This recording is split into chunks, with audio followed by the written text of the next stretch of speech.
January 22nd, Genesis 44, 1 through 45:28. Now Joseph gave these instructions to the steward of his house. Fill the men's sacks with as much food as they can carry, and put each man's silver in the mouth of his sack. Then put my cup, the silver one, in the mouth of the youngest one's sack, along with the silver for his grain. And he did as Joseph said. As morning dawned, the men were sent on their way with their donkeys. They had not gone far from the city when Joseph said to his steward, "Go after those men at once, and when you catch up with them, say to them, 'Why have you repaid good with evil? Isn't this the cup my master drinks from and also uses for divination? This is a wicked thing you have done.'" When he caught up with them, he repeated these words to them. But they said to him, "Why does my lord say such things? Far be it from your servants to do anything like that. We even brought you back to you from the land of Canaan the silver we found inside the mouths of our sacks. So why would we steal silver or gold from your master's house? If any of your servants is found to have it, he will die, and the rest of us will become my lord's slaves." "Very well, then," he said, "let it be as you say. Whoever is found to have it will become my slave. The rest of you will be free from blame." Each of them quickly lowered his sack to the ground and opened it. Then the steward proceeded to search, beginning with the oldest and ending with the youngest, and the cup was found in Benjamin's sack. At this they tore their clothes. Then they all loaded their donkeys and returned to the city. Joseph was still in the house when Judah and his brothers came in, and they threw themselves to the ground before him. Joseph said to them, "What is this you have done? Don't you know that a man like me can find things out by divination?" "What can we say to my lord?" Judah replied. "What can we say? How can we prove our innocence? God has uncovered your servant's guilt. We are now my lord's slaves, we ourselves and the one who was found to have the cup." But Joseph said, "Far be it from me to do such a thing. Only the man who was found to have the cup will become my slave. The rest of you go back to your father in peace." Then Judah went up to him and said, "Pardon your servant, my lord. Let me speak a word to my lord. Do not be angry with your servant, though you are equal to Pharaoh himself. My lord asked his servants, 'Do you have a father or a brother?'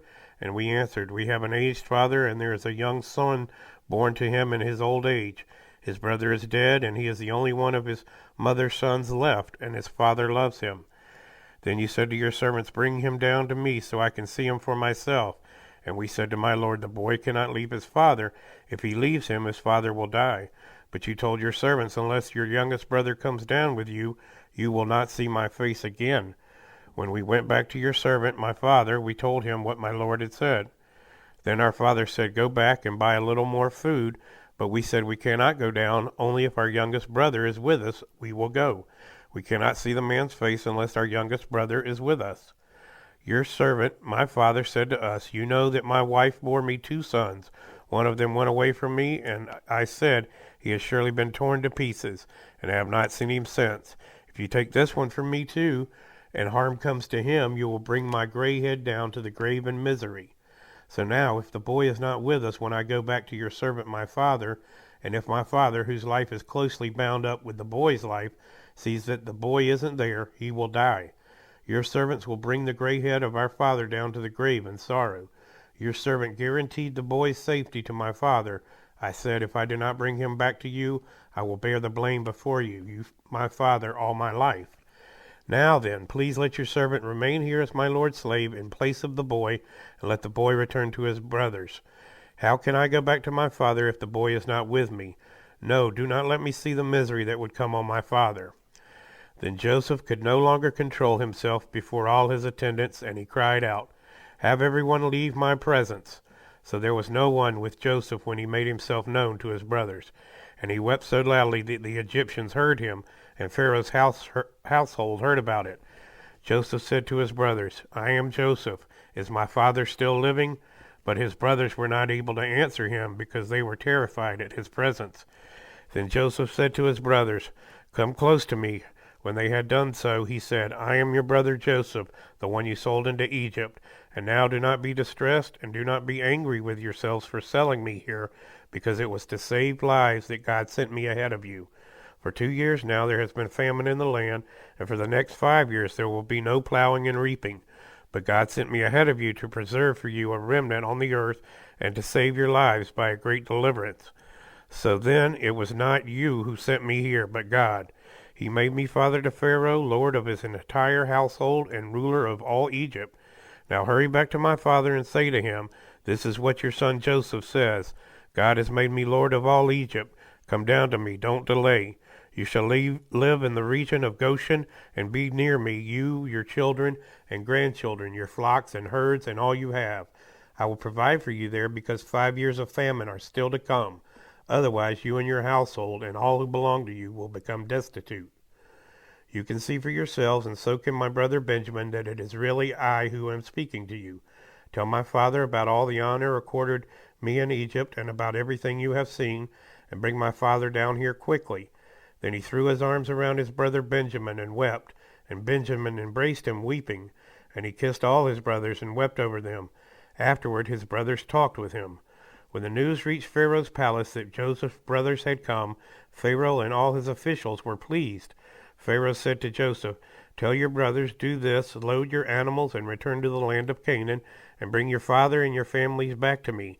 I will give you the best of the land of Egypt, and you can enjoy the fat of the land. You are also directed to tell them, do this, take some carts from Egypt for your children and your wives, and get your father and come. Never mind about your belongings, because the best of all Egypt will be yours. So the sons of Israel did this. Joseph gave them carts as Pharaoh had commanded, and he also gave them provisions for their journey.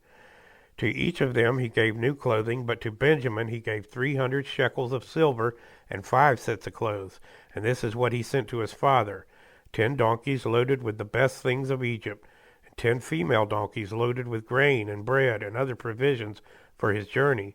Then he sent his brothers away, and as they were leaving, he said to them, don't quarrel on the way. So they went up out of Egypt and came to their father Jacob in the land of Canaan. They told him, Joseph is still alive. In fact, he is ruler of all Egypt. Jacob was stunned. He did not believe them. But when they told him everything Joseph had said to them, and when he saw the carts Joseph had sent to carry him back, the spirit of their father Jacob revived. And Israel said, I'm convinced my son Joseph is still alive. I will go and see him before I die. Matthew 14:13 through 36. When Jesus heard what had happened, he withdrew by boat privately to a solitary place. Hearing of this, the crowds followed him on foot from the towns. When Jesus landed and saw a large crowd, he had compassion on them and healed their sick. As evening approached, the disciples came to him and said, this is a remote place and it's already getting late. Send the crowds away so they can go to the villages and buy themselves some food. Jesus replied, they do not need to go away. You give them something to eat.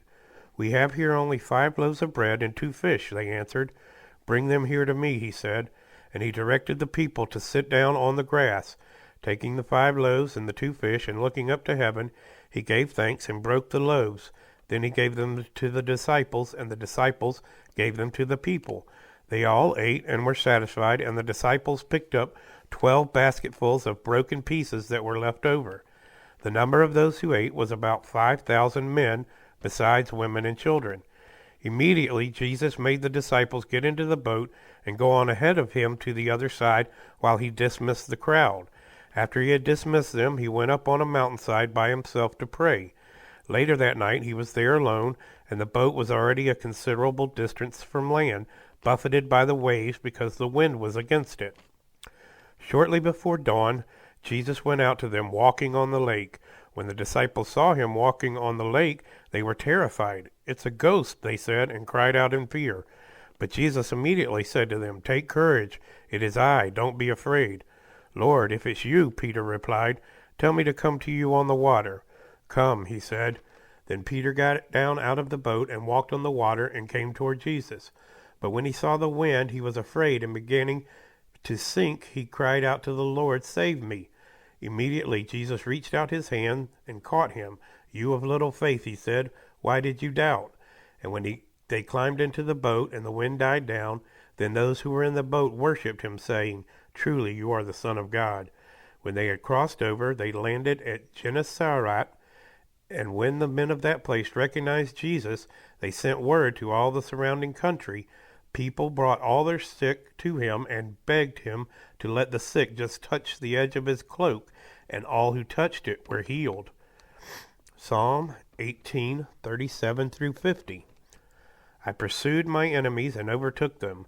I did not turn back till they were destroyed.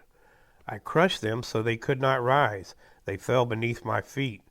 You armed me with strength for battle. You humbled my adversaries before me. You made my enemies turn their backs in flight, and I destroyed my foes. They cried for help, but there was no one to save them. To the Lord, but he did not answer. I beat them as fine as the wind-blown dust. I trampled them like mud in the streets. You have delivered me from the attacks of the people. You have made me the head of nations. People I did not know now serve me. Foreigners cower before me. As soon as they hear of me, they obey me. They all lose heart. They come trembling from their stronghold. The Lord lives. Praised be to my rock. Exalted be God my Savior. He is the God who avenges me, who subdues nations under me, who saves me from my enemies. You exalted me above my foes. From a violent man you rescued me. Therefore I will praise you, Lord, among the nations. I will sing the praises of your name. He gives his king great victories. He shows unfailing love to his anointed, to David and to his descendants forever. Proverbs 4:11 through 13. I instruct you in the way of wisdom and lead you along straight paths. When you walk, your steps will not be hampered. When you run, you will not stumble. Hold on to instruction. Do not let it go. Guard it well, for it is your life.